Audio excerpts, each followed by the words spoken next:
let's keep diving into it. The next question we wanted to ask is just related to maybe that perception for couples going into it.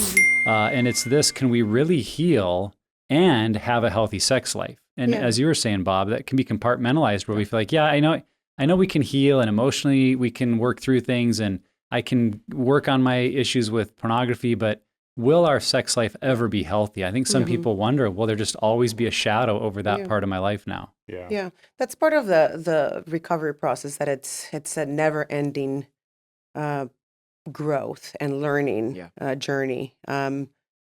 With that being said, then yes, we truly believe and have seen change and healing in that area.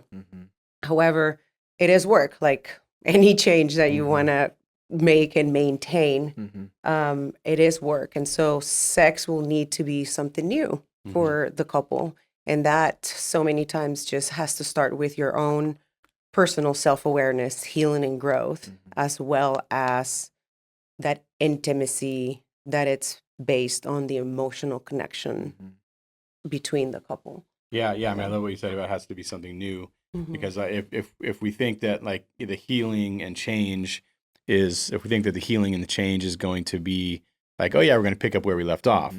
Like, no, I mean, that old timeline, that old way of approaching things, like maybe even the old routines that they had, maybe the old routine was like we do this, we have a glass of wine, like we start out the initiating process. Yeah, the initiating, like the foreplay, like the ritual, like what the ritual was, like even that. Okay, well, did we ever talk about that? Like, was part of that actually part of the addictive behavior and ritual? And did this like spouse feel engaged and loved and cared for? And so I think in this whole idea of the healing process is also to say, all right, we might just need to set all of that aside and reinvent what this looks like for us. Yeah, I think we've said it on probably more than half the podcasts we've done, that we're not here to stop a behavior.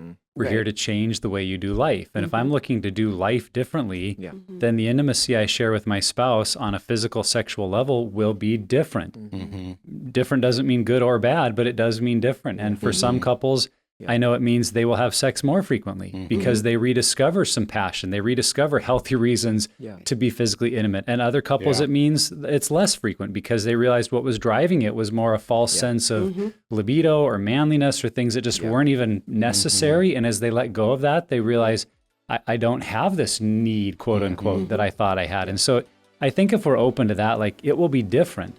Then the answer is yes, it can be healthy. It may not look the same, and it probably should not look the same, because that would indicate we're not doing life differently. We're just trying to stop a bad behavior. So, and we're trying to create more safety and